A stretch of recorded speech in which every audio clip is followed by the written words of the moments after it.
But the emotion that I wanted to talk about is jealousy. So jealousy is a really interesting emotion to me because it's this strange combination of anger and shame.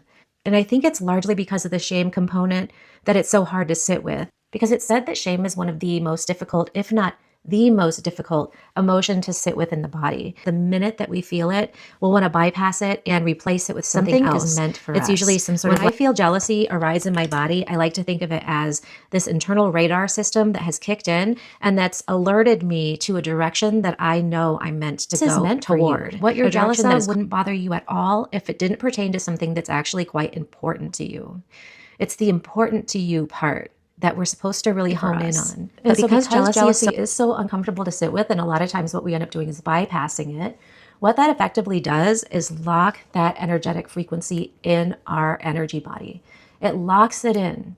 Rather than allowing the energy to be alchemized and to move through our body, which is what emotions want to do most. They want to stay in motion. To that person. They want it's to almost as though because we haven't really sat with the information that the jealousy holds, we're now essentially acting in ways that reflect this underlying desire to punish the other person for holding the frequency that we really would like ourselves to be able to hold. But also, it's so crazy when you really think about it, the act of minimizing someone else's light, because all of our internal flame is God. It is the flame of source that lives in us. It is our Holy Spirit at work. So when we see someone else's light shining, lit in ways that make us jealous, and then we take actions, conscious or unconscious, to try and dim that light, to put out that light, we're essentially trying to minimize the light of God. Dangerous. Taking a step further, it's so important to continue to do the work of sitting with emotions that arise in our body and allowing ourselves to extract meaning from them. That's the process of alchemy, so that then those emotions can move, so that we don't end up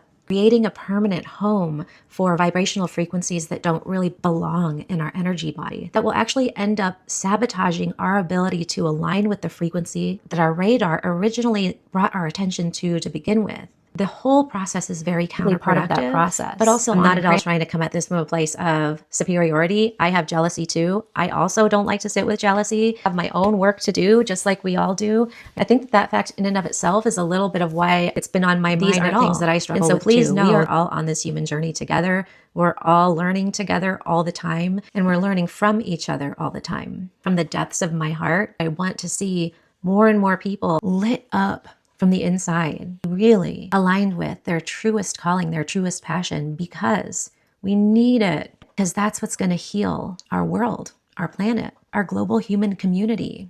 We need all the light we can get our hands on.